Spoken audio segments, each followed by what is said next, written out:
Right, so now we are going to check out a video called Why Godzilla Wins. So let's see how Godzilla will win this battle. I mean, I already know he's probably going to win anyway. And plus, I'm rooting for Godzilla, so this video might be for us that are rooting for Godzilla. I fought as an Avenger. Took on the biggest, ugliest bad guy in the galaxy. I even got Okay, guys, you are never gonna believe this. I know Godzilla vs. Kong is coming out in a few weeks, but I managed to get myself an early copy of the movie. Or should I say I managed to find a leaked bootleg copy that someone was willing to sell me on the internet. Are you sure? Huh, right? Looks a little beat up. Thought the title was different. Maybe that was just an early draft. Anyway, let's check this thing out.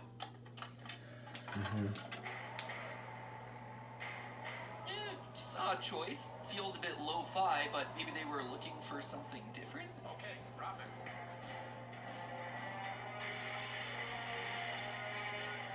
Oh, this is the original Godzilla vs. King Kong. Yeah, okay.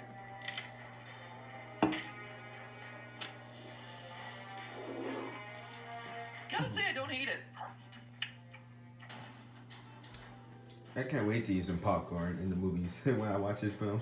Hello, Internet. Welcome to Film Theory, the show that's more fun than a barrel full of giant prehistoric ape-like cryptids. You know, it's been a tough couple of years for Legendary Pictures' big-budget MonsterVerse franchise. After audiences got so annoyed at Godzilla not showing up for more than a few minutes of his own movie back in 2014, they paid him back by not showing up at all for his significantly more exciting sequel, King of the Monsters, in 2019. Boom! Get dunked on, Godzilla. The only thing that's reliably able to take you down is poor box office earnings. Okay, first of all, Godzilla King of the Monsters did okay at the box office. I mean, it did not do great, but it still made its money back.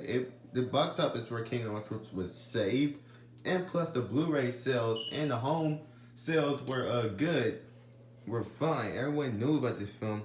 The other reason why this film bombed, underperformed, is because critics slammed it. That's why.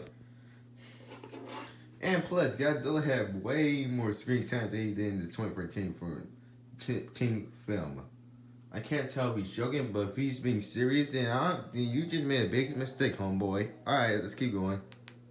For Godzilla and Company, though, the studio was already well into production on the next movie at that point. But then World Events shut down theaters, and now only by the grace of our corporate masters at AT&T and Warner Brothers can we finally see Godzilla vs. Kong the way any iconic summer blockbuster battle between two 400-foot monsters was meant to be watched 2.5 inches high on our phones. This is a movie that... I know you're not a fan or anything, and I know I'm not trying to start rooting or anything, but I'm not trying to come up as a fanboy, even though I am. But Godzilla is practically the only monster in this film that's 400 feet tall, while the other monsters are smaller. Yes, Mechagodzilla. In case you guys don't know, Mechagodzilla is gonna be smaller than Godzilla in the movie. So, yeah. I'm gonna cover that in another video. It's already raising a bunch of questions. Why are they fighting? When did Kong get so much bigger? Why didn't this happen years ago alongside Civil War and Batman v Superman? Side note, is this whole thing gonna get resolved by both?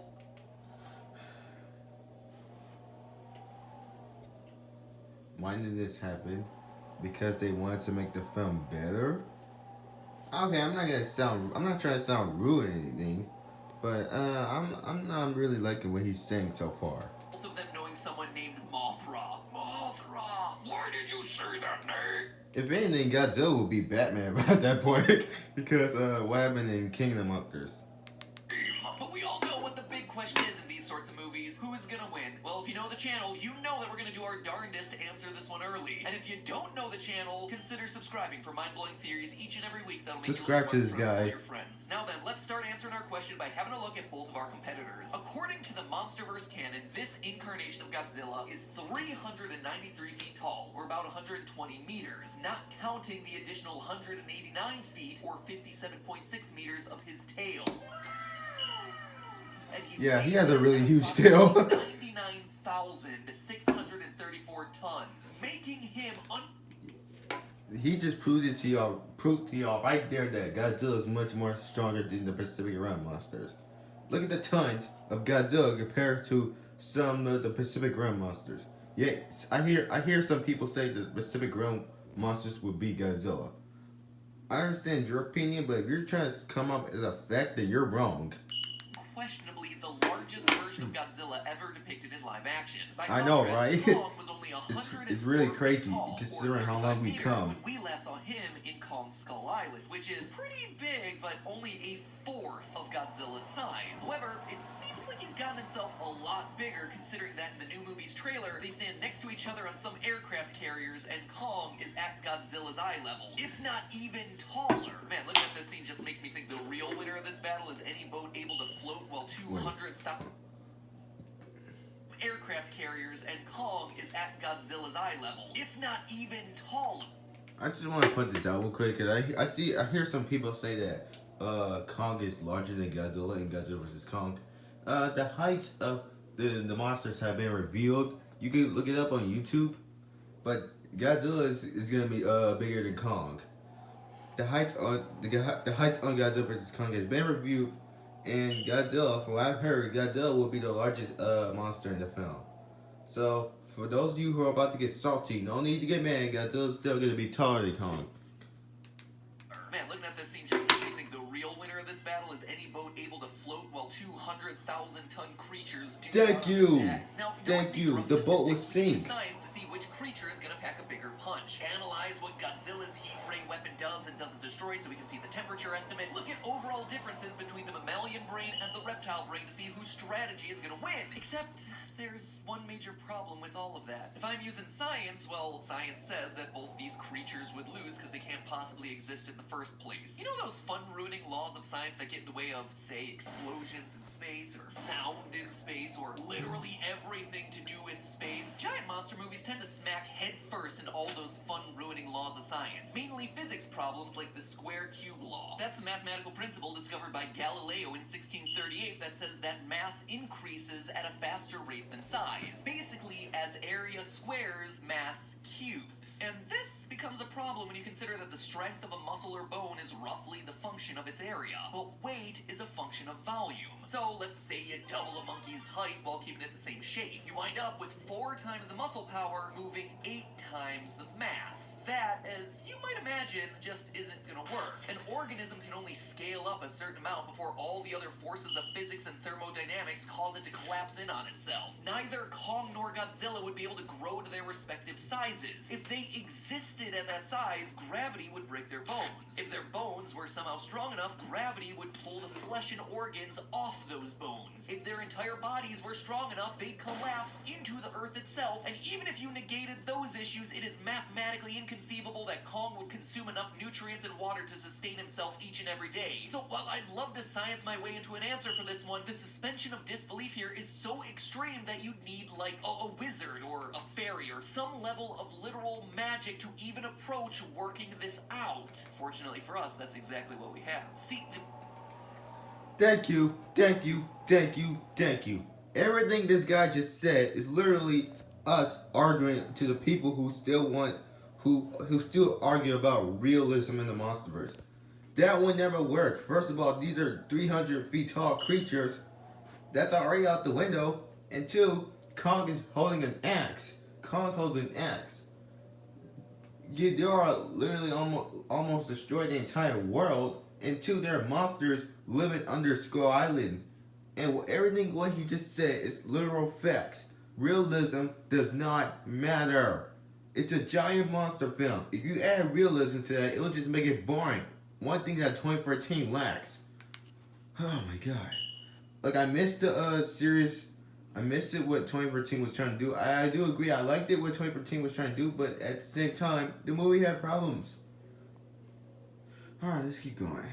Japanese kaiju genre, and this Monsterverse in particular, has really leaned into the mishmash of atomic age sci-fi, gothic mad science, and straight up folklore to justify the hand waving. And I'm happy it went that way. Stompy. Sure, most of the friends in And I'm also happy they kept a serious tone though. though. Supposed to be dinosaurs, mutations, or aliens from outer space, but more than a few are also identified as legendary supernatural creatures, demons, spirits, even literal gods. All the legends, the stories.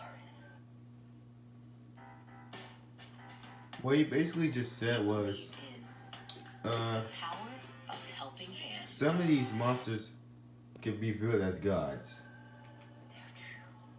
They really were the first gods. In fact, Godzilla gets his name in the original 1954 movie from local legend about a sea monster. So even in his earliest appearance, he's equal parts regional folklore and atomic monster. And that mix has persisted throughout all of his incarnations. The 1990s Japanese reboot series My reflect favorite Godzilla's movie. origin to be a normal dinosaur My favorite who protected Godzilla movie. Japanese soldiers stationed on an island in World War II. But he's also a karmic force punishing the men he saved for spending their lives in pursuit of capitalist greed. Sir, you must leave your office.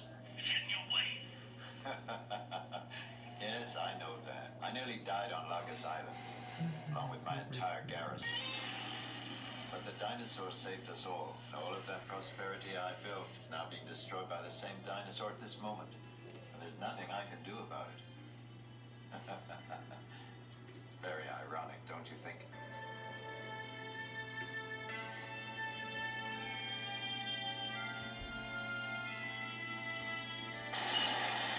Wow, that is deep for a movie with a guy in a rubber dinosaur suit. Then a decade later, the movie Godzilla, Mothra, and King Ghidorah, Giant Monsters GMK. All-Out Attacks, definitely a mouthful, featured an even scarier magical Godzilla who was made of dead people. No, really, in that version, Godzilla is inhabited by the angry souls of everyone who was killed in the Pacific during I'm the not World gonna War lie, II. I actually hope He's come to Godzilla stop does Japan something and the like that in the rubble as MonsterVerse one punishment for day. them joining the war in the first place. Each and every time in these movies, sure, there is science involved. Godzilla is the atomic monster after all. But more so, the stories are resolved via folklore. King Kong is largely the same way. In the original 1933 film, he's a god who demands sacrifices from Skull Island's indigenous people. And again, in the original King Kong vs. Godzilla from 1962, Uncomfortable King Kong, giant gorilla god of this South Seas paradise. wait, did he just say uncomfortable? The uncomfortable King Kong. Do you mean incomparable? Uncomfortable just makes it seem like King Kong has a mild case of jock itch. Anyway, time and again we see these creatures being just as much religion and folklore as they are science and technology. And you can't have folklore without the lore bit. And yes, the MonsterVerse makes sure to check that box too. And I'm happy it did that. I'm really happy they went there. Live below us. And what are they called? Skull crawlers. Why? Because it sounds neat. And this is where we're going to be able to find our answer. In battles between gods, it's not a question of science, it's a question of religion. And it's here that things really start to get weird.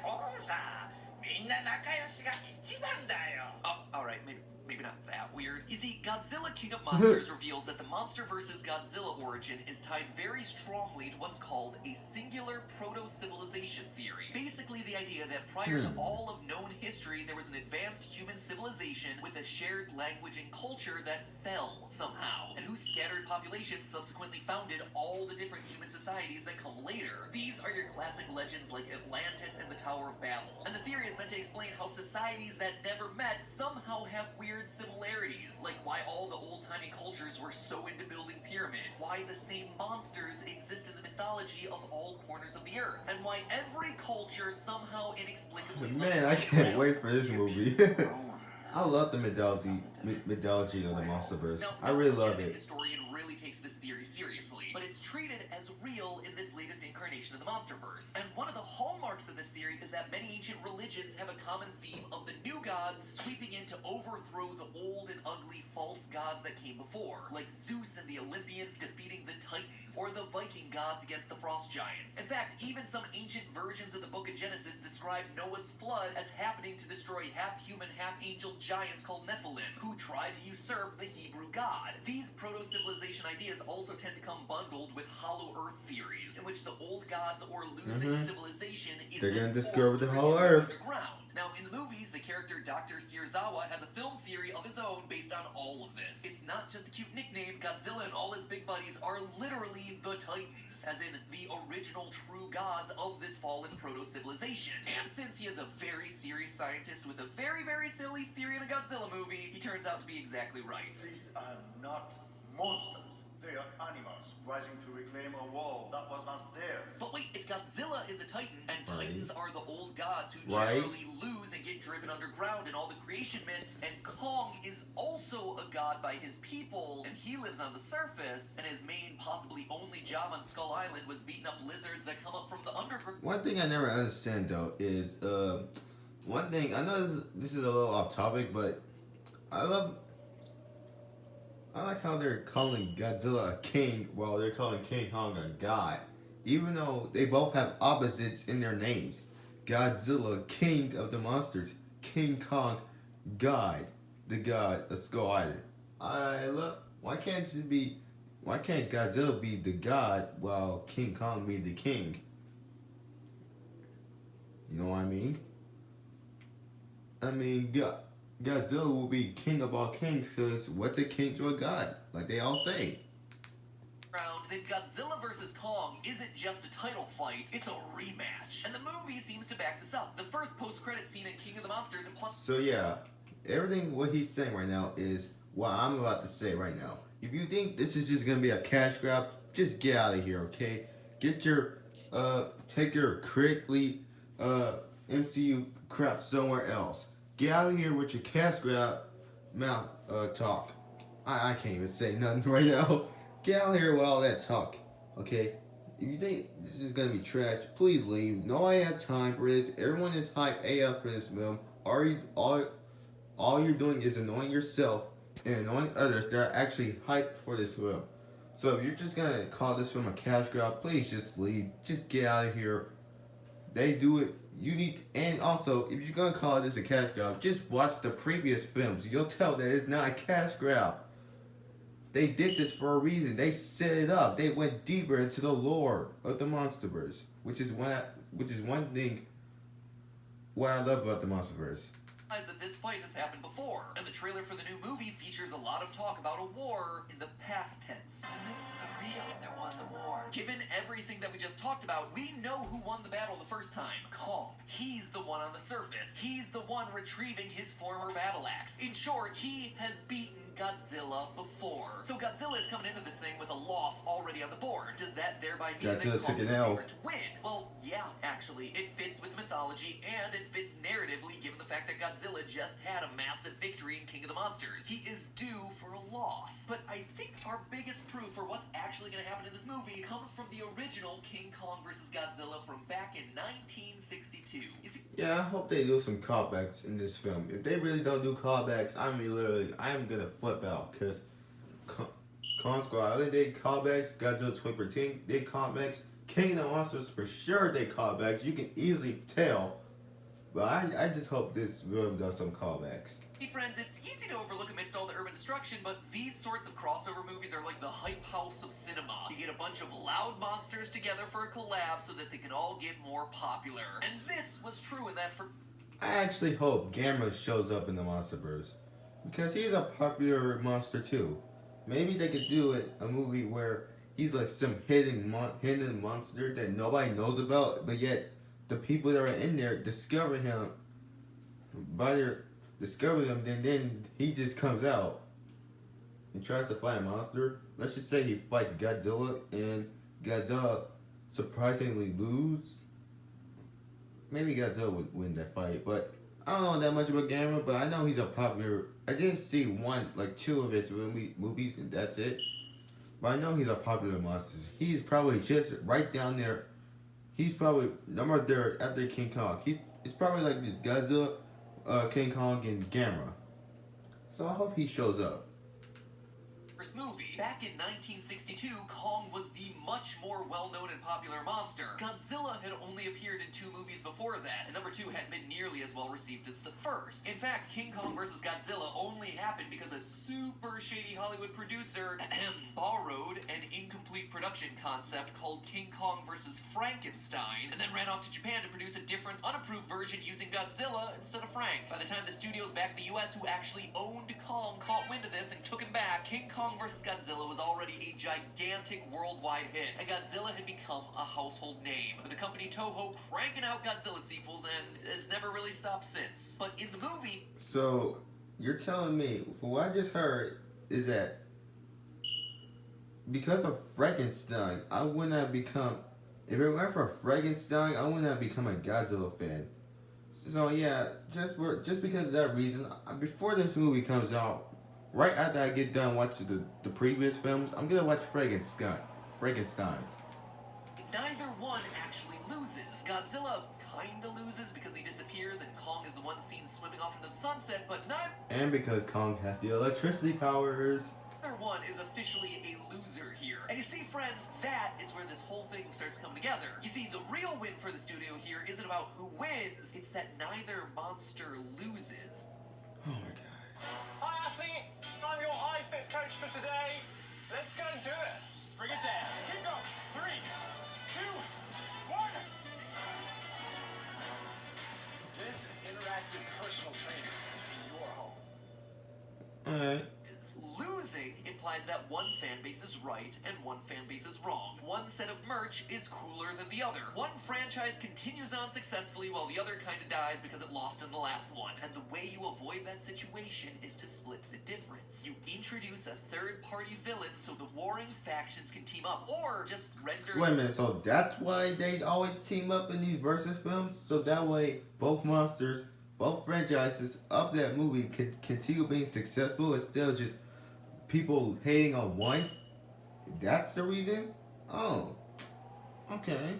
the verdict money enough that no one knows who actually won or lost. I mean, I was joking about it before, but Batman v Superman couldn't wait to tell you that Doomsday was the real big bad in that movie. And Superman doesn't die by Batman's hand, he does it to himself in a heroic sacrifice for mankind. Civil War has the twist that Zemo was manipulating them all the whole time. I actually hope they don't do the same thing here. They better not do the same thing. Really have a clear-cut winner. Even Twilight denied its fans a decisive Team Edward versus Team Jacob showdown in favor of them teaming up against a new challenger, the Evil Vampire Legion, which ended up being all a dream anyway. Best twist ending ever, I guess. And of course, the real villain of The Ring Until versus this The movie Grudge comes turned out out. to be whoever decided we needed The Ring versus The Grudge. But seriously, neither one wins out in that case either. They also join forces. This also would coincide with the lore for the movies. It's easy to overlook, but technically both monsters are heroes. Kong protects our heroes on Skull Island. Godzilla protects the world from all the awakened titans. I just want to put this out real quick. Godzilla is an anti-hero, which means he doesn't really care about humanity. He basically does his own things. The only reason why he saves the world from Ghidorah because it's Ghidorah. Godzilla hates Ghidorah. Anytime when he sits at him, he gets upset. The minute Godzilla showed up on screen in King of the Monsters, he was so upset. To the point where he's out for blood, to the point where he just wanted to just get rid of him immediately. When he first saw him, he already had a problem with him. We are both good guys here. Heck, there's even this line about Godzilla in King of the Monsters. He fought for us, died for us. He's not only proof that coexistence is possible. So Godzilla really is a hero. Never mind. Take back what I just said. No, actually I don't. But I take back part of it. I didn't even realize that. I'm sorry. I need to pay closer attention. Even though I do pay attention to the human story, I did not pay close attention. You know what? I'm gonna have to rewatch it. That's why I'm gonna rewatch it before this film comes out. It is the key to it. So one losing here just doesn't make a lot of sense. And that's why, ladies and gentlemen, here's my real prediction. In the trailer for Godzilla vs. Kong... Okay, let's hear it. Godzilla's out there and he's hurting people and we don't know why. Which implies that Mega he's been Godzilla. behaving himself since Mega last Godzilla. time, and now something weird is happening. Well, in traditional Godzilla movie lore, if Godzilla ain't acting like himself, it's because he's not himself. That's right, we have ourselves a new challenger in the ring, and his name is... Mega Godzilla. And I want to point this out real quick because I see some fans thinking that they're gonna do the same thing here. First of all, Mega Godzilla is gonna be smarter than Godzilla in the new movie. Let's get that through your heads. And two, you guys really want that? You guys really want another 2014 situation where Godzilla barely shows up and he practically only shows up during the last bit of the film? All because you guys just couldn't accept that Kong can defend himself. I'm addressing this right now. And two, Godzilla has these like small hands, whereas big Mega Godzilla has these giant claw hands. That's not right. That just wouldn't work. That just wouldn't fit. I see some fans still to this day, even after they say Mechagodzilla is made from Ghidorah, they still say that Mechagodzilla is Godzilla in disguise. No, I mean Godzilla is just Mechagodzilla in disguise as Godzilla. People, just get over it. Mechagodzilla is probably not gonna show up to the end of the movie where they team up. So yeah. Godzilla. Mechagodzilla is a giant robot duplicate of Godzilla that's appeared in multiple forms across multiple different areas of the franchise. He is the second most popular Godzilla villain. Right after King Ghidorah, he is the most popular Godzilla villain. King Ghidorah is first, Mechagodzilla is second. They are two of the most popular Godzilla villains. We already had King Ghidorah, now we're getting Mechagodzilla. Franchise almost always as either a remote-controlled or piloted fighting robot, and always as one of the real Godzilla's deadliest opponents. And while he's usually pretty hard to miss, being all hundreds of feet tall and shiny, in his first appearance in which is why they're gonna team up, which is why I'm happy he has that axe. Kong has the axe, because Kong's axe may be the reason on why they could defeat Mechagodzilla. 1974's Godzilla vs. Mechagodzilla, he spends the first half of the film wearing fake skin to disguise himself as the real thing. If that happens in the movie, I'm walking the F all out. the scenes that we've seen in the trailer thus far, we're getting misdirected, and Kong is And I'm actually gonna give this a fighting super giant low, robot wearing a low Godzilla suit. score. Well, a lot of eagle-eyed monster fans have noticed some tiny spots in the trailer. Notice the Godzilla-shaped creature on the computer monitor, but definitely a robot back there. And this head in the building rubble, where they think they can see Godzilla's mechanical doppelganger hiding in plain sight. And while we haven't seen Giant Mecha in the Monsterverse yet, we have seen both Monarch and Alan Jonah, the eco-terrorist baddie throughout the Monsterverse, collecting Titan body parts as plot points. Monarch's secret base had a Muto skull built into its centerpiece, and a post-credit scene in King of the Monsters featured Jonah collecting King Ghidorah's severed head. King Ghidorah is gonna be part of Recently, Mechagodzilla. unembargoed set reports have described that head as being a prop in the new film, but now Right, fused with exactly. That's technology. what they And certainly say. both Mechagodzilla and Mechagodzilla Okay, yeah. did at I want to address that too. Mecha King Ghidorah. Okay, guys, you guys really think? All right. Yes, just because we ain't Mechagodzilla and we already had King Ghidorah does not freaking mean we're getting Mecha King Ghidorah. It's basically just a mixture of two titans or monsters that Godzilla already defeated. What's the point of mixing two creatures that Godzilla already defeated if he's just gonna defeat him again? I actually do not want to see Mecha King Ghidorah in the Monsterverse. As much as I love Godzilla vs. King Ghidorah, my favorite Godzilla movie ever, it'll feel out of place. This is coming from somebody that doesn't care about realism. It just wouldn't work in modern day. I think that was a one-time only. No, in fact, I do want to see Mecha King Ghidorah in the Monsterverse. Just not in Godzilla vs. Kong. I hope going forward, like in the Destroy All Monsters film, maybe in a film after this, human piloted cyborgs built out of the bodies of deceased kaiju. This would allow us to see Kong battle a Godzilla, team up with the real Godzilla, and leave both of these monster heroes as winners to continue their franchises as victors. Now that is what I would call a twist. So there you have it, folks. Kong and Godzilla will meet. That's probably and we gonna- will that's- see the that's monkey most take likely down what's the gonna lizard, happen. But not exactly in the way you thought. And maybe, if we're right, that means you'll also see Mecha Kong too? Alright, maybe not. That was just silly. yeah, I don't even know who owns the rights to Mecha Kong, if that's his name. I'm just gonna call him Mecha Kong. I don't know who owns the rights to Mecha Kong, and two, he is the least recognizable Mecha Titan out of all the Mecha Titans, Mecha Monsters that ever existed in kaiju history. He's less recognizable than Mechagodzilla, and two, King Kong already has an axe with him. He doesn't really need, unless they make this new Mechagodzilla, Mecha King Kong powerful to the point where Kong has to get his electricity powers to defeat this thing. Sorry, I stuttered, but yeah. The only way I see Mecha Kong working in the Monsterverse, it's literally another Kong another Kong movie. But hey, that But another thing is, before we continue this video, another thing is, if But if they only do one more film after Godzilla vs Kong, I don't want to see any more Mega Titans. It's just a theory. A film theory. And remember to atomic breath that subscribe button, my friends. Like I said before, this is the channel that gives you a lot of cool stuff to talk about when it comes to movies. He did make a fair point a lot, so I would say like that video and subscribe to him. TV and YouTube with all your friends. So be the first on your block to come up with these theories, find new shows or movies that might be interesting for you to watch. So across the board, it is a kaiju-sized good decision to subscribe to this channel. And by the way, if you missed my first Kong Skull Island theory where I did predict all this Hollow Earth stuff, that one is on screen right now. Totally I'm not gonna react to that, but okay. called it. I'll see you all next week. Next week. Alright, let's see what he has to say next week. Alright, he practically just proved a point. Even though he did make some dumb explanation. Most of the time he was explaining very well. Like, what is the point of Mecha King Kong? If there's only one more film after Godzilla vs Kong, do not introduce any more Mecha Titans, please. We do not want this to become Pacific Rim again, okay? Because this Godzilla vs Kong has been giving me Pacific Rim vibes lately, and we all know how that turned out.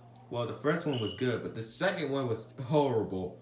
And speaking of Pacific Rim, I've been hearing about Pacific Rim the Blade, and it's good lately. But just because Pacific Rim is great again, that does not mean that the MonsterVerse all of a sudden just have to copy what Pacific Rim did. And then, yes, I understand King of the Monsters underperformed, but the MonsterVerse is a much more successful and much more beloved franchise.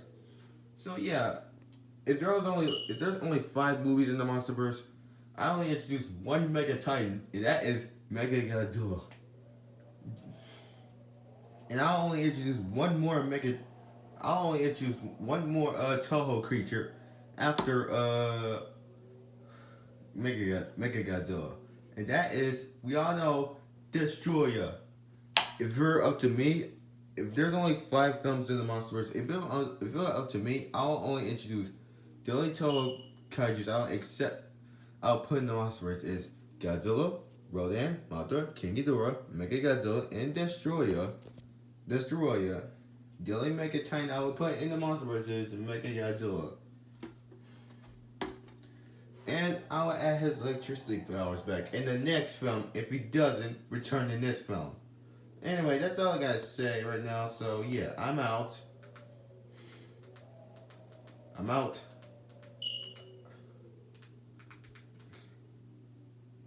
And speaking of that, Godzilla vs Kong, I'm gonna cover the news about the comic books Kingdom Kong and Godzilla Dominion coming soon.